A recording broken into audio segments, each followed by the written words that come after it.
na kami sa gate ng Colinas. Maghahanap kami ng mga lupa na available. Siyempre mura. Hindi tayo pipili ng mahal. Para sa kinabukasan. Yeah! Di ba, Mabo? Let's do this! Maganda din guys maghanap ng mga lupa, investment. Para ipon lang ulit, tsaka kayo magpagawa ng bahay. Tingnan nyo naman yung mga bahay dito. Pak! Ang lalaki. Oh. Yan, oh. Diba? Oh, at least, pagtapos ng MRT, magpamahal na yung lupa. Hindi ka nakakabahan kasi nauna ka na. Tingnan nyo naman, oh, pak. Ang ganda. At huminto na nga. Guys, pak. Pak. Baba na tayo. Pero malalaki na ang mga sukat dito eh. High-end na eh. So, ang papakita ko yung bago namin na buksan na annex. Annex? Opo. Maganda, malapit-lapit sa dito. So, ito yung 158 po? 158. 158 square meters. Kaya lang cash basis. Napakaganda nito, overlooking kasi. Kaya, Yung ano po? yung Ilang doon, percent ang gastos? 20% ang pay. Lahat ata 20%. Pag nagustuhan nyo na doon, diretso na po tayo sa office para makapamili tayo ng mga available lots. Sige po. Sa 150. Next destination. Next.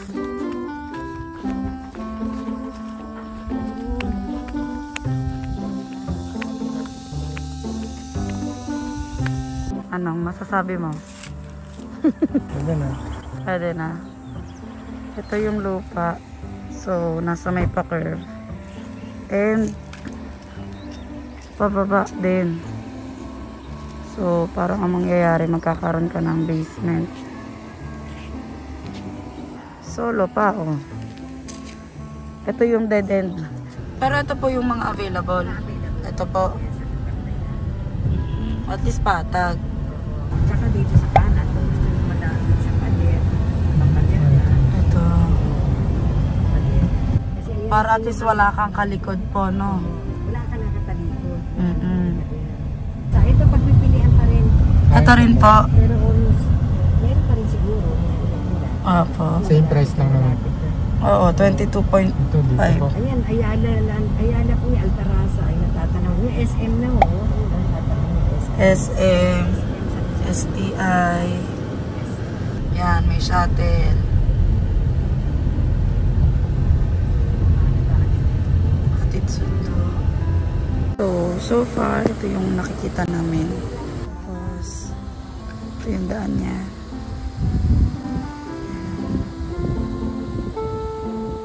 Dito kami sa clubhouse. Yan. Pwede ba pumasok? Parking muna tayo. Yan, maglilibot tayo. Tutur namin kayo sa clubhouse. So, ito na ang entrance. Tour lang kami. Ito po si ma'am, yung aming agent. Yan. Morning, sir. Morning po. Ito yung concierge. Kung magmamanti kayo ng Dito na po magbabayad. Ay, ang ganda ng swimming pool. Ito yung pala. Meron tayong 8 lanes na bowling. Bowling. Oy, may bowling pa. Social. So, ito yung bowling nila. Tapos, may billiards. Pero parang hindi naman nagagamit. Yan. So, ito yung swimming pool. Gazebo. Yan. Pwede sa mga events din dito, birthday. Pwede pong i-rent yung kahit gazebo-gazebo lang. Gazebo. Libre na yung swimming pool. So, papunta kami sa function rooms ng Colinas.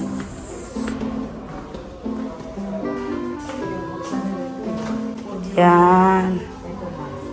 Pero parang good for 50 or 60 packs na to.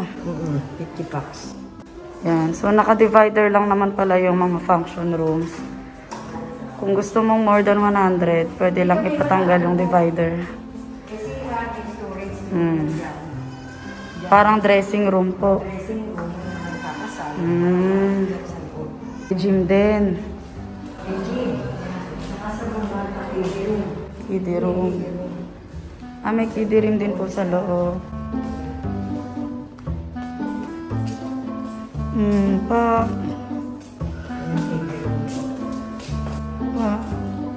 So, papunta naman kami ngayon dun sa isang swimming pool at saan po? Sports Center. Sports Center. Isang swimming. Isang swimming pool. Let's go! Lang po yung ano nyo, yung kontrata. Kung hindi pa naman... May sticker po ba sila para hindi na kami tatanong? Dito, ano po hingi kayo dito pagka nagbabayad na po kayo ng monthly dues? Wow! Ang ganda! Hindi pa naman po kami magbabayad kahit kasi lupa Hindi pa pa. Kasi naguhulog pa lang kayo. So, hindi pa kayo magbabayad ng monthly dues. Ang maganda dyan, pag may lupa ka dito, stockholder ka. So, yearly. May dividend po, tama po? Dividend. May dividend. Oh, panis. Stockholder. Hindi basta-basta yung subdivision na kukunin niyo, sir. Yes. Tayo sana, sir. Nasaan po? Hindi pwede na. So, ito yung sports complex. Yan, makita nyo may mga naglalaro.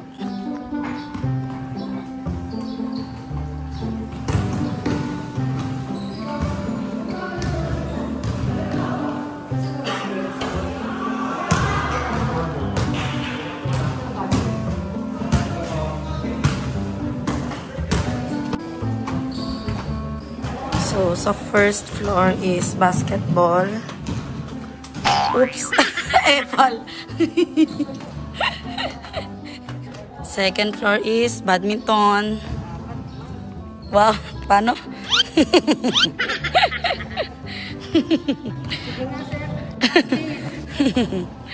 Tapos, ano po yun dun sa pinakababa? Tennis court naman yun. Tennis court naman yun. Yung sa kabila. So, syempre, ang sports center may mga lockers and CR. Female. Yan. Opak, may locker. And, ito yung sports complex. Sa likod niya is yung water park pool. Uy, gusto maligo.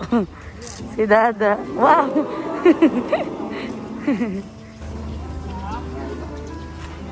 Yan, opak. Ito yung mas malalim po ba to? Kaysa doon sa taas? O, diba? Pak. Yan.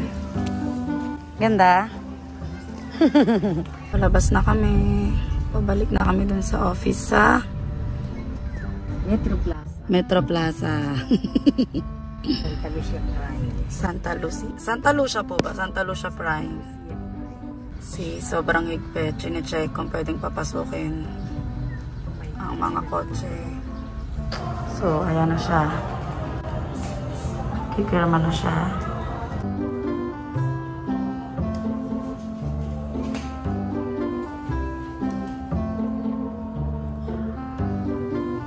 Yay!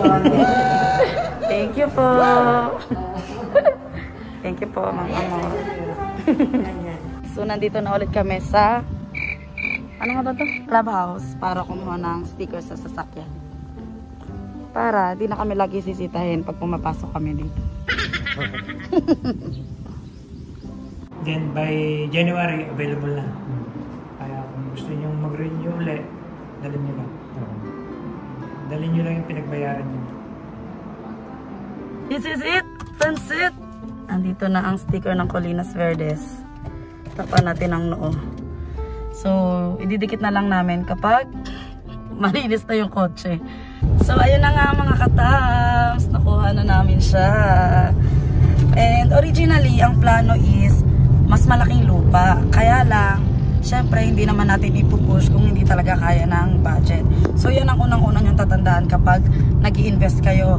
Kahit saan pa yan, kahit sa Bitcoin, sa, ano pa tawag doon, Babu? Yung mga coins na ano. Sa cryptocurrency, yan, yung mga ganyan, yung mga laro, na mga Axie, ganyan. Kung hindi nyo kaya, huwag nyo nang i-push. Mas maganda yung ipang-i-invest nyo is pera nyo talaga. Yan, yung napag-ipunan at napaghirapan, hindi yung hihiramin. Kasi mahirap yun kapag hihiramin nyo, tapos di nyo mababalik. Nako, mahirap yun. So, yun, habang bata pa, mag-invest kayo. Tapos, tignan nyo din. Mas maganda din yung mga lupa, mga investment ng ganyan. Kasi ang lupa, habang tumatagal, mas nagmamahal yan. Lalo na kung may mga establishments pa na madadagdag sa paligid. Siyempre, yun yung una-una nyo titignan kung madedevelop pa yung lugar na kukuhanan nyo. And syempre, isipin nyo na ang investment na yan ay para sa future nyo, sa future ng magiging family nyo. So, ayun, salamat! Thank you, Colinas Verdes and Santa Lucia!